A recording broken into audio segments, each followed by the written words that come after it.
봉독한 말씀을 가지고 복음으로 사람을 새롭게 세상을 이롭게라는 제목으로 함께 은혜를 나누도록 하겠습니다. 한번 따라해 보시기 바랍니다. 복음으로 사람을 새롭게, 세상을 이롭게. 이거는 여러분들 다 아시다시피 2025년도 우리 교회 표가 되고요. 오늘 읽은 말씀은 2025년도 대표 성구가 됩니다.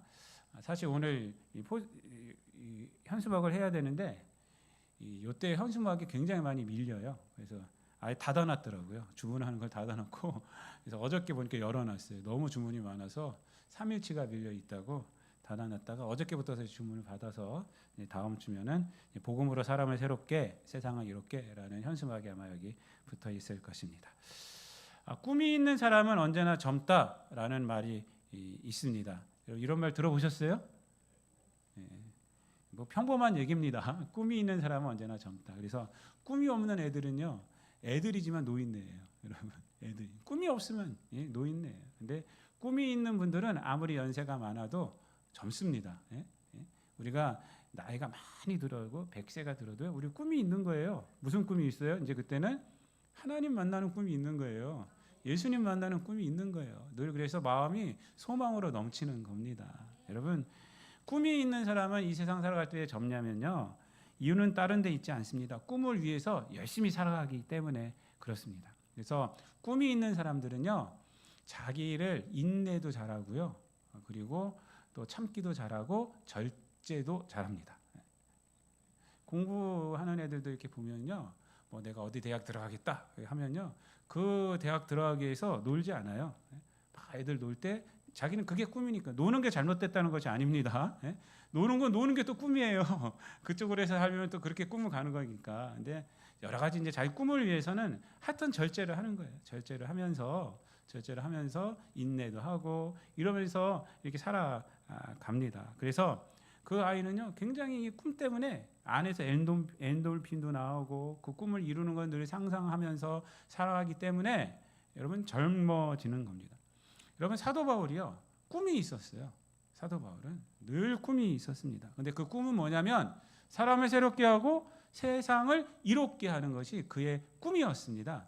이런 워딩은 없어요. 정확한 워딩, 이 사람을 새롭게 하고 세상을 이롭게 한다, 이러한 정확한 이 글귀는 성경에 없지만 우리가 말씀을 통해서 알 수가 있어요. 오늘 본문 말씀이 바로 그러한 말씀입니다. 사도 바울, 우리가 읽은 이 고린도후서 5장 17절부터 19절까지의 말씀이 사람을 새롭게 하고 세상을 이롭게 한다라는 꿈이 나에게 있습니다라고 지금 말하고 있는 것이 바로 이 사도 바울이 말하고 있는 것이 이 내용이 됩니다.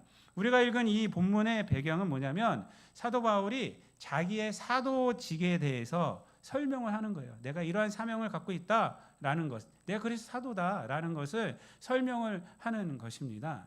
고린도 교회 사람들은요, 사도 바울을 인정하는 사람도 있었지만 사도 바울의 사도직에 대해서 의심을 품으면서 사도 바울이 하는 일에 족적 발을 거는 사람들이 있었어요. 심지어는 사도 바울에게 미쳤다고 말하는 사람도 있었어요. 미쳤다 이렇게.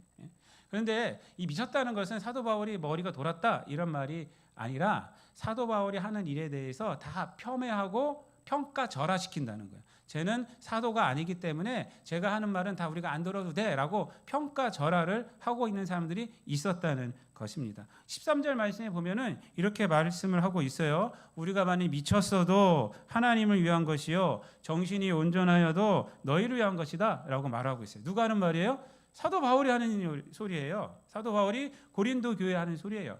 그러니까 미쳤다고 말하는 사람들이 있기 때문에 이렇게 말을 하고 있는 거예요. 미쳤어도 하나님을 위한 것이고 정신이 온전하여도 너희를 위한 것이다 라고 말을 하고 있어요. 이 말씀은요, 무슨 말이냐면 그래, 미쳤다는 소리를 내가 들어도 괜찮다. 사도 바울은 그런 것에 대해서 아랑곳하지 않았다는 것입니다. 흔들림도 없었고 분노함도 없었음을 여기서 말하는 거예요. 미쳤으면은 그래, 그거는 하나님을 위해서 열심히 일한다는 증거지 라고 생각했다는 거예요. 온전하다라는 것은 그래, 너희를 잘 돌보고 있다는 증거지 라고 이렇게 생각을 했다는 것입니다. 그러니까 사도 바울의 정신은 정말 대단하죠. 타인에 의해서 좌지우지되는 그러한 사람이 아니었음을 우리가 알 수가 있어요. 여러분, 우리들도 마찬가지입니다. 많은 사람들이 타인이 나를 어떻게 생각하느냐, 나를 어떻게 대하고 있느냐, 나에게 무슨 말을 하느냐, 거기에 흔들리며 살아가는 자들이 많이 있어요. 물론 사회에서 타인의 시선을 완전히 무시하고 속된 말로 하면 독고다이로 이렇게 살아가라, 이 말이 아닙니다. 여러분, 이 말은 아니고 타인의 시선이나 뭐 그런 말 우리가 귀들어 들 건 들어야죠. 그렇지만 거기에 너무 움츠러들 거 없다는 것입니다. 우리 성도들은 하나님의 판단 앞에서 살아가는 것이 중요합니다. 그리고 하나님의 말씀을 붙잡고 살아가는 것이 중요하지, 세상 사람들이 나를 어떻게 생각하고 세상 사람들이 나를 어떻게 말하고 이것에 너무 신경 쓰면서 살아갈 것이 없어요. 늘 하나님의 말씀과 그리고 하나님의 판단 앞에서 우리는 살아가야 하는 것이에요. 사도 바울이 이렇게 담대할 수 있었던 것은 다른 것이 아닙니다. 늘 하나님의 판단 앞에서 늘 살아가는 자였기 때문에 미쳤다고 해도 온전하다 해도 괜찮았던 거예요. 그래, 하나님 앞에 인정받고 있구나, 내가 열심히 하고 살고 있구나, 이렇게 그냥 생각하고 계속 자기의 길을 갈 수가 있었던 것입니다. 여러분, 사도 바울은 늘 무슨 생각이 있었느냐, 복음이 가장 중요하다. 그리고 나는 복음으로 살아가는 자다. 그리고 나는 복음의 사명이 있는 자다라는 생각이 있었기 때문에 이런 것에 흔들리지를 않았던 거예요. 세상 사람들에게 흔들리지를 않은 거예요. 그래서 오늘 우리가 읽지 않은 본문 중에서 보면 14절 말씀 다 같이 읽어볼게요. 14절 시작. 그리스도의 사랑이 우리를 강권하시는 도다. 우리가 생각하건대 한 사람이 모든 사람을 대신하여 죽었은즉 모든 사람이 죽은 것이라, 이렇게 말합니다. 그리스도의 사랑이 우리를 강권한다. 그리스도의 사랑이 사도 바울을 강권한다는 거예요. 강권한다는 것은 뭐냐면요, 끈다는 거예요. 그리스도의 사랑이 나를 이끌고 있다는 것이에요.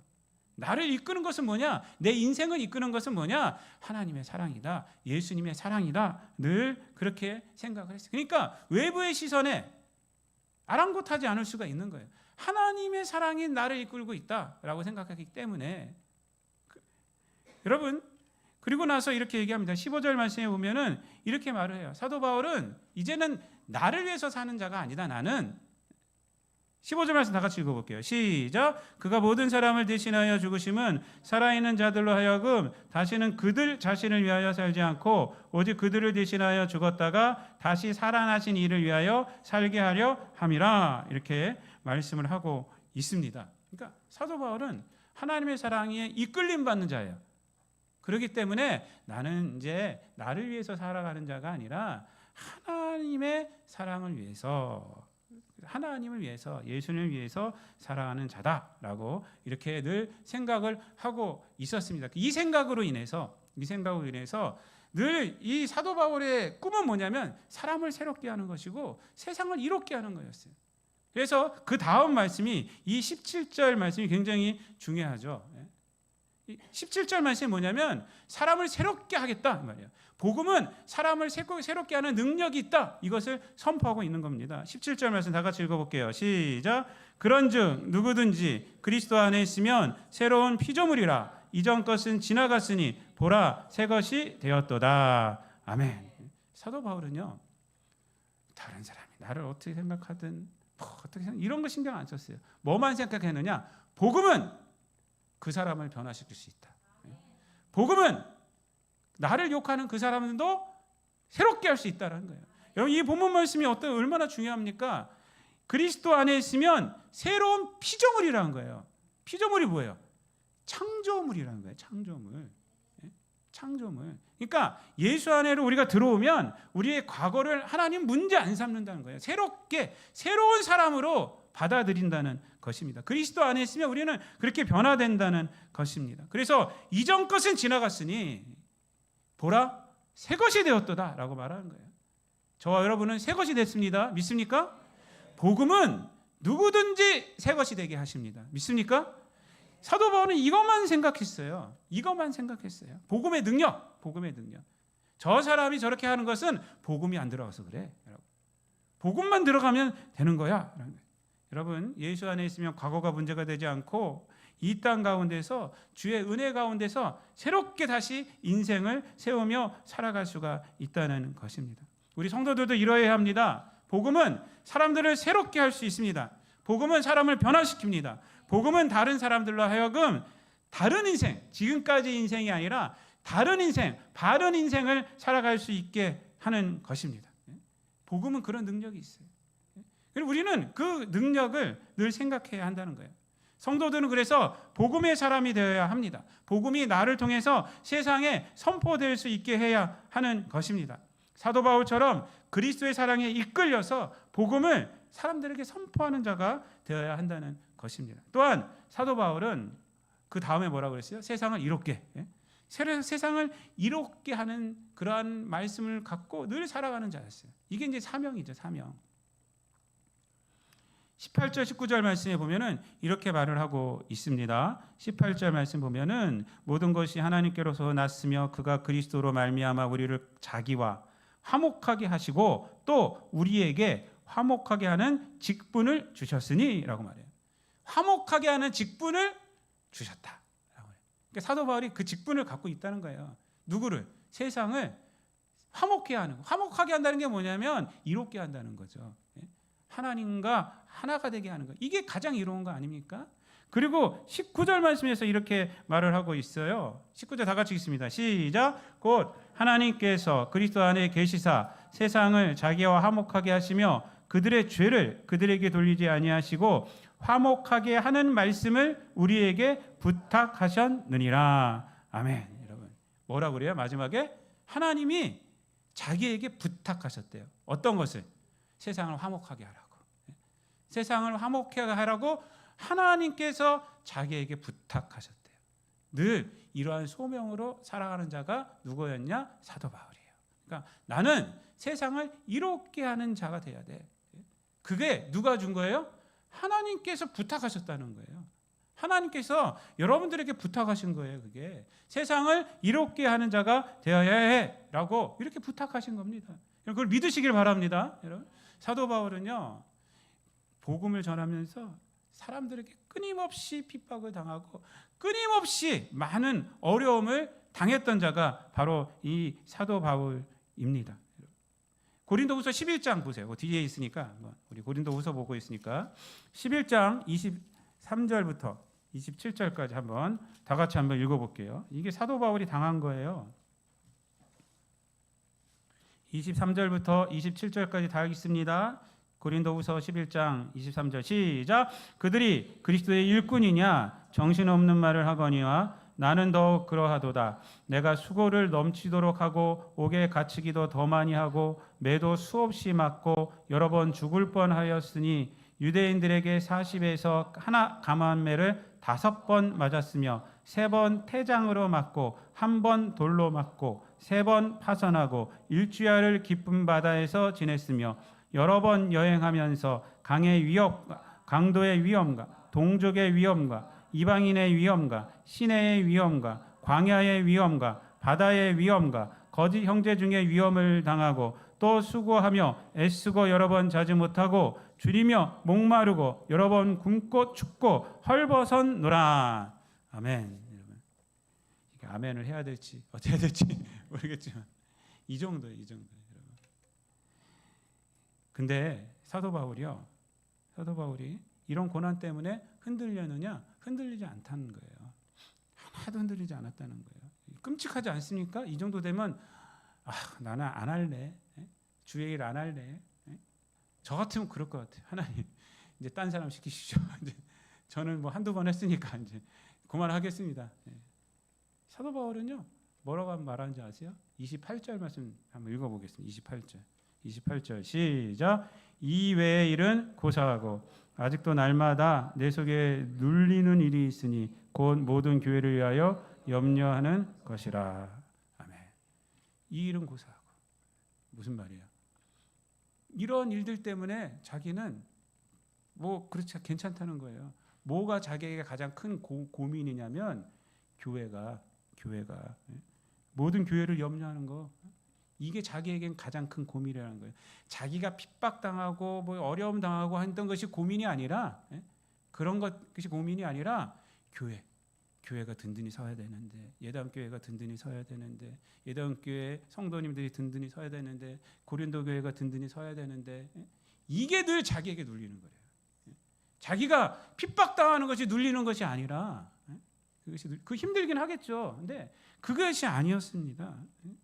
그는 자신을 끊임없이 공격하는 것으로 인해서 하나님께 실망하지 않았어요. 그를 이끄는 것은 뭐냐면 세상의 인정이 아니라 복음이었기 때문에 그래요. 복음이었기 때문에 하나님께서 화목해 하라는 그런 부탁을 나에게 하셨어. 그 사명을 내가 감당해야 되고 내가 세운 교회가 그 사명을 감당해야 되는데 늘 그것이 자기에게 고민이라는 거예요. 그것이 고민이라는 거예요. 여러분, 사도 바울이 왜 이럴 수가 있었어요? 자기는 사명으로 자기 인생을 바라보는 자였기 때문에 그래요. 사명으로 하나님께 나에게 부탁했어. 세상을 이롭게 하라는 사명이 나에게 있었기 때문에 나를 공격하는 자들, 나를 공격하는 환경도 아무렇지도 않은 거예요. 그런 거 괜찮은 거예요. 그런 거 그건 기도의 제목일 뿐이에요. 그냥 내가 이겨내야 할 것이에요. 그거는. 그렇지만 자기에게 있는 것은 뭐예요? 화목해 하라는 직분을 받았는데 세상을 이롭게 해야 되는데 늘 이 생각을 하고 살았다는 거예요. 사도 바울은요, 약점 가운데 또 있었어요. 자기가 이런 외적인 거 말고도 치명적인 약점이 있었죠. 12장 그 뒷장 보세요.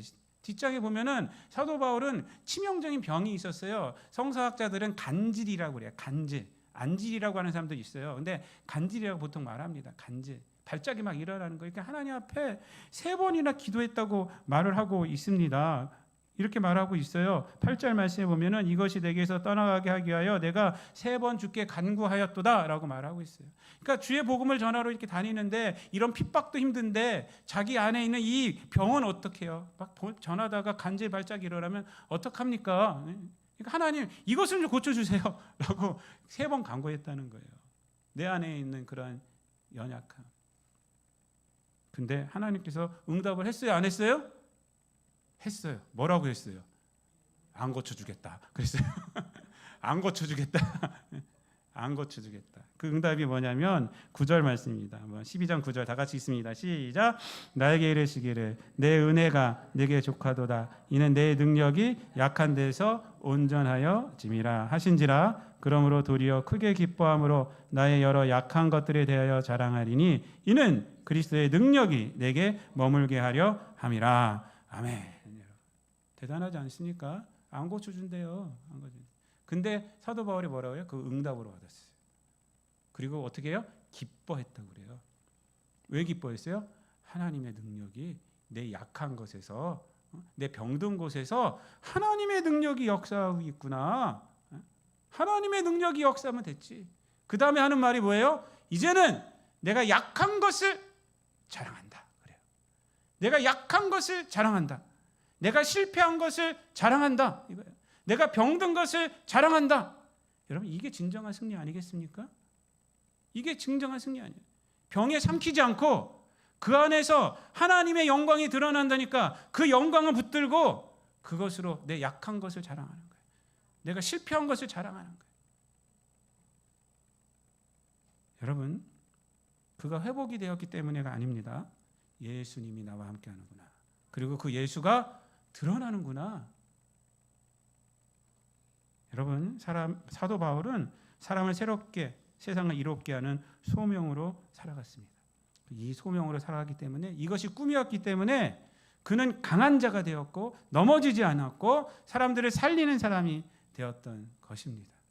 사람들이 아무리 손가락질해도 그들에게 손가락질하지 않았어요. 왜? 세상을 이롭게 해야 되니까. 사람을 새롭게 할 수 있는 것이 복음이니까 복음으로 그들에게 다가갔다는 것입니다. 창세기 18장을 보면 아브라함이 소돔과 고모라를 멸망시키려고 가는 하나님과 천사 일행에게 중보 기도를 합니다. 누구를 위해서 중보자로서요? 소돔과 고모라예요. 소돔과 고모라를 위해서 중보자로 쓰는 거예요. 소돔과 고모라는 악한 사람들이라고 말하고 있어요. 그런데 이 아브라함은 그들을 향해서 중보자로서요. 그들에게 손가락질하지 않고 있어요. 하나님 50명 있으면 그 50명으로 인하여서 소돔과 고모라를 멸망하겠습니까? 아니다. 그래요. 거기서 끝나요? 그 다음에 몇 명? 45명. 예? 그리고 끝까지 몇 명까지 가요? 하나님 마지막으로 10명. 아무리 봐도 20명도 안 될 것 같아. 하나님 그래도 10명은 있겠지 하고 한 거예요. 10명.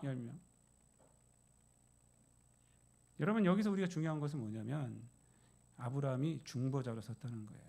세상을 이롭게 하려고 하는 자로 섰다는 것입니다. 여러분. 저와 여러분이 이런 자가 돼야 돼요. 사도 바울이 그랬다는 것입니다. 사도 바울은 세상을 향해서 세상을 이롭게 하는 자예요. 하나님이 그러한 소명을 나에게 줬기 때문에 아무리 어려움이 자기에게 있고 세상 사람들이 어렵게 하더라도 괜찮았던 거예요. 여러분 사람을 비판하고 정죄하는 것은 쉽습니다. 쉬워요. 그것처럼 쉬운 게 어디 있어요? 왜 쉬운지 아세요? 사람을 비판하고 정죄하는 게 왜 쉬우냐? 우리가 악하기 때문에 그래요. 우리가 죄인이기 때문에. 아이들 키워보시니까 다 아시죠? 애들 선한 습관 들이게 하려면요 평생 가도 안 들어요. 애들 어디서 근데 악한 것은 가르치지도 않았는데 배워갖고 와가지고 욕해대고 욕을 얼마나 찰지게 하는지 또 어저께도 그저께도 우리 막둥이 졸업식 때문에 초등학교에 갔어요. 중학교 여자애들이 왔는데 내 앞에서 어른들 죄송해요 잠깐 들어갈게 해서 다 비켜줬어요. 지네끼리 욕하는데 지네끼리 거의 말하는 게 욕이에요. 자기 대화는 욕이야. 어른들한테는 그래도 아주 개념 있게 잘해요. 자기들끼리 얘기하는 건 다 욕이야. 욕도 얼마나 찰지게 하는지 진짜 제가 야 우리가 저 때는 뭐 생각을 못했더니 애들이 배우는 거 이렇게 잘 배워요. 나쁜 것은요. 여러분 우리가 비판하고 정죄하는 것은요 우리가 쉬워요. 내가 의롭다는 것으로 얼마나 악하게 하는지 몰라요. 제가 늘 말씀드리죠. 내가 맞다 옳다 할 때 조심하라고요. 그때 옳다는 것 때문에 우리가 사람들을 얼마나 손깍질하고 얼마나 비판하고 옳다는 것으로 나의 악함을 얼마나 정당화시키는지 몰라요. 그게 우리나라 전반에 갇혀 있어요 지금. 좌우로 나눠졌고 색깔 논쟁해갖고 여러분 선하게 하는 것이 힘들어요. 여러분 하나님이 심판하는 것이 어려워요? 구원하는 것이 어려워요? 심판하는 것은 쉬워요. 창조도 그냥 말씀을 하셨는데 6일 만에 끝내버리셨는데 심판도 한마디면 끝내요. 그냥 사실은요. 구원하려고 하니까 힘드신 거예요. 성경은 뭐예요? 하나님의 구원의 역사예요. 구원하려니까 뭐가 있어야 돼요? 인내가 있어야 되고 눈물이 있어야 되고 헌신이 있는 거예요. 하나님의 스토리가 이 성경책에 있어요. 구원하려고 하니까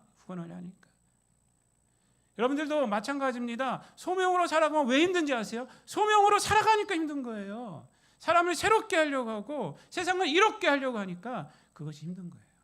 근데 그 인생이 내 인생이 돼요. 내 인생의 스토리가 됩니다. 그것이 하나님께서 뭐라고 그러는 거예요? 상급으로 삼겠다는 거예요. 상급으로 삼겠다. 사도 바울은 디모데후서 4장 6, 7절에서 그렇게 말하죠. 내가 이제 죽는다. 하지만 내가 달려갈 길을 마치고 선한 싸움 마치고 믿음을 지켰으니 이제 뭐가 있다고요? 이제 후로는 나를 위해서 의의 면류관이 준비되어 있다. 나뿐만 아니라 주의 나타나심을 사모하는 모든 자에게도다 라고 이렇게 말씀을 하고 있습니다. 사랑하는 성도 여러분, 말씀을 마치겠습니다. 올 한 해 우리 표어가 복음으로 사람을 새롭게 그리고 세상을 이롭게입니다. 여러분 이거 마음에 꼭 깊이 간직하시기를 바랍니다. 그래서 사도 바울처럼 여러 가지가 있을지라도 그거에 반응하지 마시고 사람을 내가 새롭게 해야지, 세상을 이롭게 해야지, 내가 복음이 있으니까 나는 이런 사람이 돼야지 라고 늘 생각하시면서 살아가시기를 바랍니다. 그래서 여러분들 인생의 스토리를 신앙의 스토리를 2025년도에는 만들어내시기를 바랍니다. 그래서 복음으로 사람을 새롭게 하는 스토리, 세상을 이롭게 하는 이 스토리를 만들어내셔서 하나님 앞에 크게 영광 돌리시는 저와 여러분 되시기를 우리 주님 예수 그리스도의 이름으로 축원드립니다. 기도하겠습니다. 사랑과 은혜가 풍성하신 아버지 하나님 감사를 드립니다. 복음으로 사람을 새롭게 세상을 이롭게 하는 2025년도가 되게 하여 주옵소서. 감사드리며 예수님의 이름으로 기도드리옵나이다. 아멘.